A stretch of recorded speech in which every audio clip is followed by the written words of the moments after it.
Oh, hey everybody. Give me a sec.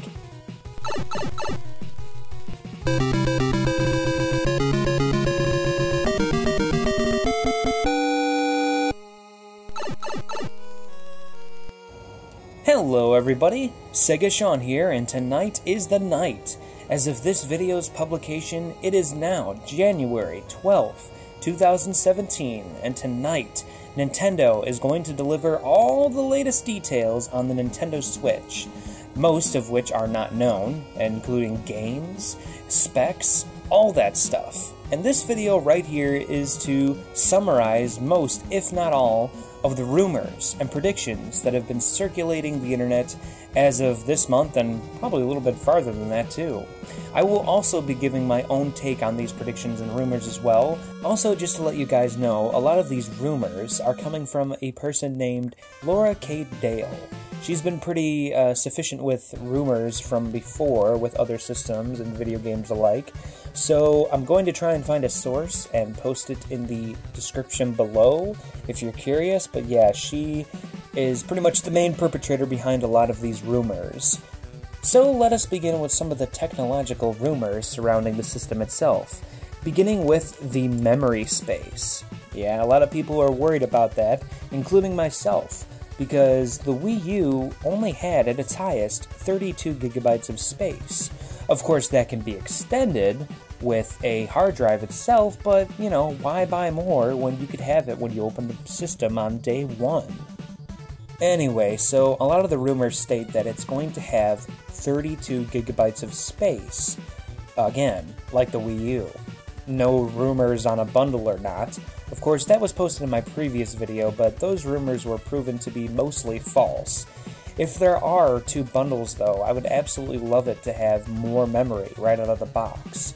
Apparently, though, like the Wii U could be extended with a hard drive itself, this can be extended with a micro flash card, possibly up to 128 gigabytes, which is still quite a lot. But considering more heavier duty systems like the PlayStation 4 and Xbox One, which have pretty much a terabyte of memory, and how much memory those games take, this is a bit worrying. I do like how you can extend the memory much easier than having to get a whole separate flash or hard drive, but still, I wish there was more memory coming right out of the box. We'll have to see what happens.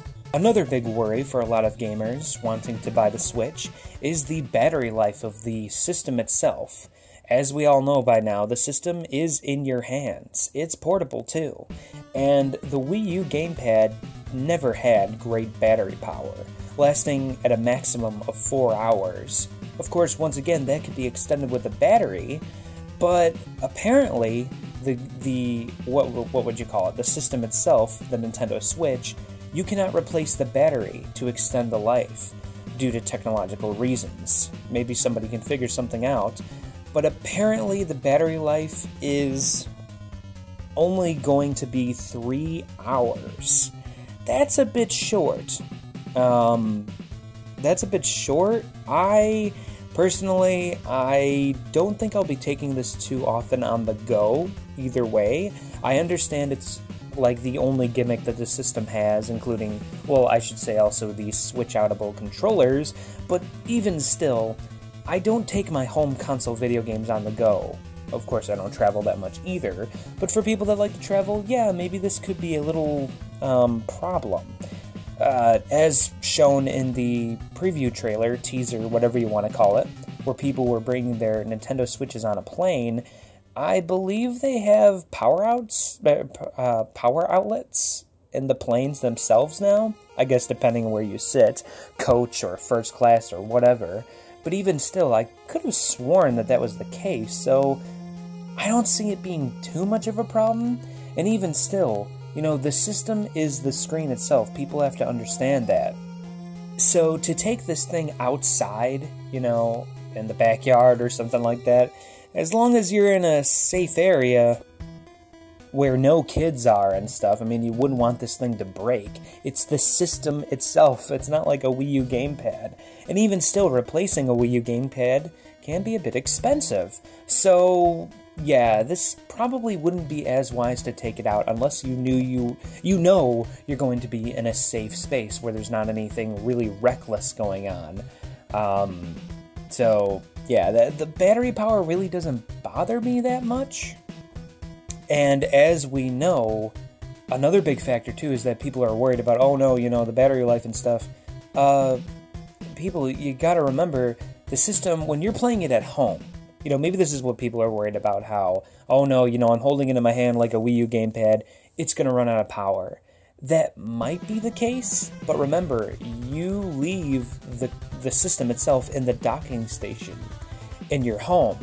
So you're not holding the gamepad in your hands unless if you want to look at the screen and the screen only, not the TV screen. You have to keep in mind that this system will not work on the TV and the screen that you're holding at the same time. It is not like the Wii U. The system itself is in your hands. That's all I gotta say. So it's not going to be like the Wii U where, playing Splatoon, you're looking at the TV and the gamepad itself, at the same time to look at the map and stuff, or Star Fox Zero, where you have to balance your eyes looking at both at the same time. That's not the case anymore. So it's also going to be pretty interesting to see how games like Splatoon stuff work like that, since the gamepad or system, it's going to be kind of weird just talking about that without people knowing. The Switch itself, I guess I'll call it.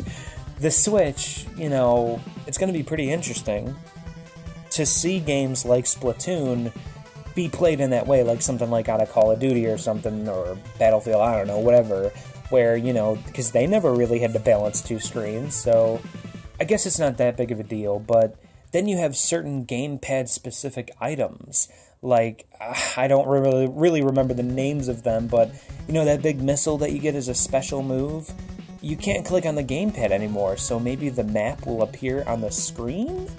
The TV screen or whatever you're playing on. I don't know. This will be, again, that was one of my favorite weapons, special weapons, so we'll see what happens there. But yeah, battery life, it's not that big of a deal to me, because I know I'm going to be playing this mostly at home. Don't get me wrong, it's going to be neat to take it on the go, but I'm not really going to be taking this out all the time. So yeah, and if the Switch is such a big deal, like it really is like a big deal and people are buying it left and right, like say akin to the Wii, everybody's going to be having a Switch. So yeah, why would I have to take the system with me when everybody else has it? I could just bring my games and stuff, and hey, that micro flash drive and stuff, or SD card, that micro SD card, that, holds the memory, so I believe I could take it with me, maybe? I don't know. We'll see what happens. I'm probably skewing that up a bit, and people are like, no, you can't do that with the micro SD card, so I don't know, that's whatever. I kind of miss memory cards, though, from the GameCube and PS2 days. Though those were the days. I still actually really like that, but 'tis the future. The next rumor I have on my list, which I know a lot of people, including myself, will be very excited for, this system. This system is going to be such a huge jump for Nintendo. The reason why I say that is, well, one of these reasons right here. Region lock free. Like the Nintendo DS, you may be able to play Japanese and European versions of your favorite games and not have to worry about region lock. And for Nintendo to do something like that, I know other systems do it as well, but Nintendo people are always on because they like to play their Marios and Zeldas in Japanese, or whatever the reason, or have the Japanese box art and stuff. I really don't know the full-on reason for that, but still, you'll be able to play, any region's games. And I guess this could stand for exclusive games for certain regions, so yeah, I could see the appeal of it. But yeah, so if that's the case, I know a lot of people will be happy about that. Another reason to show that Nintendo's really growing up here is that about the internet itself, not a whole lot is known, but rumor has it that there will be no more friend codes. And the internet itself, me and Kaiju Lou were talking about it amongst ourselves, but the internet itself will be much more better, but we are worried about a cost for internet. Now, Kaiju I won't explain his personal life or anything like that, but he has stated to me that he probably won't be able to get internet, at least right away, because of reasons. So, and he's not going to be the only one. There are plenty of kids, per se, too, that just don't have internet access. And Nintendo's never really been super about the internet, whether that be a good connection for Smash Brothers or just supporting it all together. I mean, they still don't even have voice chat for any game, really. Now, this can, turn a lot of heads, especially with kids, which have usually been Nintendo's main demographic. But I believe that Nintendo's really starting to understand that, in order to really stay in the game, they need to worry about their older fans. Adults used to be little kids playing their NESs, and me, Kaiju Retro Nick, we're in our, mid-20s, and we, we're grown up. It's not really about the kids that much anymore, or at least it would seem. If Nintendo can find a fine balance between the two, then that would be perfect because they would have the best of both worlds. And I still think they're not going to alienate completely with children. I mean, many children do have online with Call of Duty and Battlefield and whatnot, so it's not like it's anything new.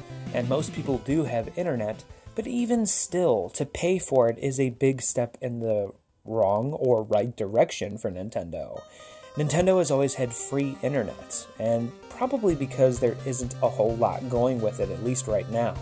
But if it's to change big time with the Nintendo Switch, we could be seeing for the first time us Nintendo fans paying for internet. A big problem that comes with that, though, that Nintendo needs to keep up with is having games that have appeal for online usage. Am I going to really pay $60 to $80? I don't even know really the cost of PlayStation 4 or Xbox One. I don't have internet for those. And that's my choice because I know that I'm not going to use it as much. I really don't play my PS4 that much, and I don't have an Xbox One. But the Wii U, I use constantly to play retro games and from the Virtual Console, and we'll get into that in a sec. But even still, I do play Smash Online a lot, Mario Kart 8. Me and Kaiju have recently been going online a lot to verse in team battles and stuff, so I know I'm going to use the internet, regardless if they're going to have a whole lot of games. I do know that that the Nintendo Switch is going to get a port of Smash Brothers for Wii U and Mario Kart 8, so I'm pretty much already sold even if there's a price point. But for people that aren't really a fan of those games and want third-party support more, Nintendo's going to have to bring it. And for people that already pay a monthly fee for PlayStation 4 or Xbox One, or even both of the two, to add another one to the list in this kind of economy, it's a bit of a stretch. Nintendo needs to show that online is worth it. At least that's what I think. So if there is ever going to be a cost, definitely bring their A game with the games. They don't have to change everything completely around, as there are some aspects of Nintendo's current internet situation that I do appreciate. But even still, they do need to step it up a bit, so I understand the cost. Although another aspect too that you have to consider is that Nintendo really isn't about money as much, charging people out the butt. So if anything, I could see it being 30, if it 30 or 40, but at the most 50. I'm going to say 50. If it's 60, that's a bit of a stretch. Once again, I know I'm going to say this a lot during this whole thing, but we'll have to see what happens. And speaking of virtual console games, yeah, there's a lot of rumors coming out about the virtual console itself. One of them being that expect a little disappointment in the releases of virtual console games, because a lot of people, like myself and Kaiju, just want Nintendo to put the Wii U's virtual console onto the Nintendo Switch and continue to add to that at a faster pace. But that may not be the case. Yeah, that rhymed. But either way, it looks like it's going to slowly trickle out onto the internet with games here and there and stuff. Some people say that there will be Mother 3 for the first time available in the US, which is great. Don't get me wrong, that's fantastic. And another thing that people keep saying is that there will be GameCube games for the very first time. I am super excited about that, but for a slow trickle to come out, it's a bit disappointing. You'd think that they'd have this done already. But maybe they're trying, maybe they do that to replace the times when they don't really have games coming out. Tell ya, the Virtual Console has always been my best friend when it comes to games not coming out. For the longest time, I can't remember the last game I got before Shantae Half Genie Hero, but in between that time, I was buying Virtual Console games and having a blast with them. So maybe that's why Nintendo does it. It would make sense. The video games, of course. What system would be complete without games? And Nintendo Switch aims to bring some pretty unique ideas, or at least rumored ideas. We won't know anything until tonight, folks, so hold on tight. Alright, so, as far as third-party goes, apparently there's going to be 2 to 3 third-party exclusives. It is unknown whether these exclusives are going to be good or not, but many people suspect one of the rumored third-party exclusive games is the Rabbids and Mario RPG crossover. That's right. We mentioned this, me and Kaijulu mentioned this in the most recent podcast about the game. Well, actually, we mentioned it a couple times, I think in a previous episode as well, but a little more info has come out about the game. Apparently, which is the biggest one, the composer for Banjo-Kazooie and many other rare classic games, Grant Kirkhope, of all people, is going to be composing for this Rabbids and Mario RPG crossover. That's something. I don't know. All I can say, I believe I said it as well in the podcast, but yeah, if this, I'm gonna give this game a chance, but I just don't know. If it has the art style of Rayman Origins or Legends, then I will get it. I'll get it day one. Maybe. I'm just so torn of it. I would really like to see the Mario characters in that kind of style. And it's most likely being made by Ubisoft. Well, obviously, it's being made by Ubisoft. So, yeah, to see Mario in this kind of light, it's, I don't know. We don't even know what the game looks like. This wouldn't be the first time that Mario has had a little crossover with Ubisoft games as well. How could we forget that Just Dance DLC that included a Mario Brothers dance with Mario dancing? Now that's once again one of the odder crossovers. A huge game that everybody has been waiting for a very, very, very long time is The Legend of Zelda: Breath of the Wild. And back and forth, the release date has been never really confirmed. It just keeps on saying 2017 will release alongside with the Switch and the Wii U and everything else. It's just all over the place. So we still don't have a solid release date for the game. Perhaps that will be announced at this event. I kind of hope so, but then again, if it's taken this long, take as long as you want, Nintendo, because apparently, you know, you guys are working out the kinks and everything else, so hey, that's fine with me.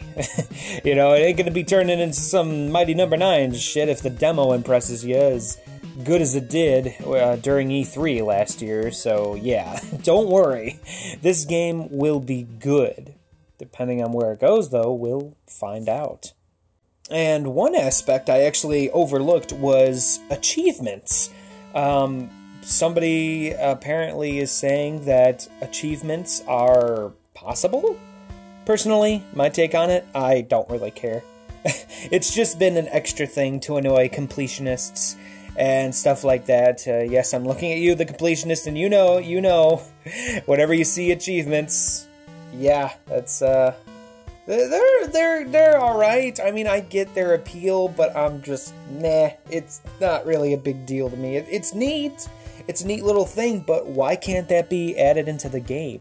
You know how games have certain missions and stuff, and the tasks that need to be completed, and then there's like a checklist in the game or something. Yeah, that's been done. Yeah, I mean that's been done way even before achievements were a thing. So to me, those are the achievements in the game itself. We don't need a separate program to define it.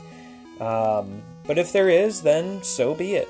Maybe this will be considered one of the 2 or 3 exclusives for the Switch, but Beyond Good and Evil 2?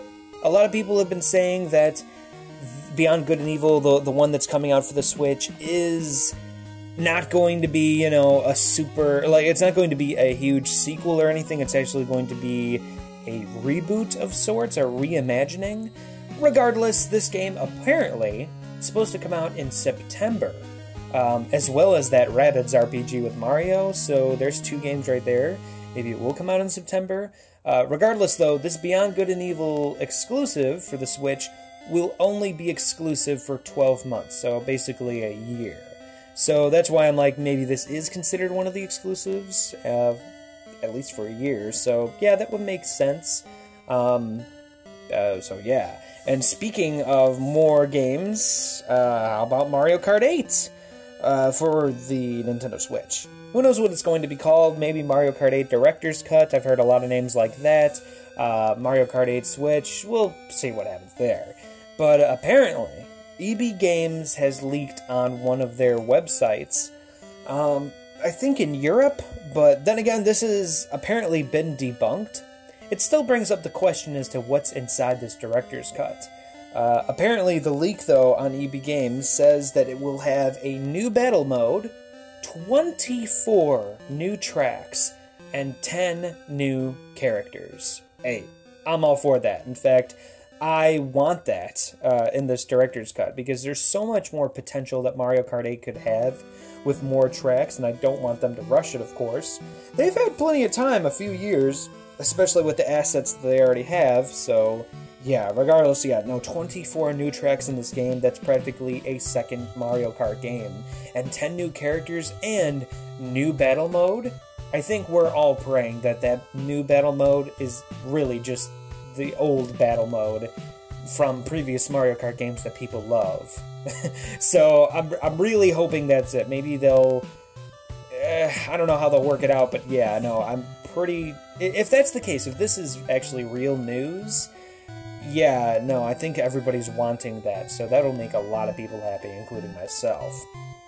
But yeah, 24 new tracks, that is a completely, practically a new game, along with the old one, and 10 new characters. Yes. Just yes. Final Fantasy VII is also a rumored game to come out for the Switch during the summer months, and hey, I can see that too. We have that Smash Brothers port coming from the Wii U over to the Switch, and I believe that will be released around the same time, during the summertime, so we have that Cloud amiibo as well as Bayonetta. So, not only will there be an opportunity for Final Fantasy VII on the Switch to have exclusive amiibo powers or something like that, but maybe a Bayonetta 3 as well. I know a lot of people would be up for that, and especially with a system that's so... well, it's going to be out there. I mean, I have a feeling this thing is going to sell really well. At least better than... at least way better than the Wii U, because of how they're marketing this thing. This thing is getting marketed all over the place. And even if a system is bad, you know, if the marketing is good, people will buy it up, and Nintendo has been doing a pretty good job. In fact, take a look at this picture right here on the screen right now. This was taken at Target. I took this picture at my local Target. They already have this out. I don't remember them doing this for a system ever so soon. Well, then again, it is only a couple months away, so maybe I'm jumping the gun, but it's kind of crazy how much they're advertising this thing already. It was shown off on Jimmy Fallon for the first time being playable, and showing off how it worked exactly, but just in minor details. And this Nintendo Switch presentation is supposed to be huge. It's supposed to be full of information. So I absolutely cannot wait for tonight. I am super hyped. I will be making a follow-up video to the presentation.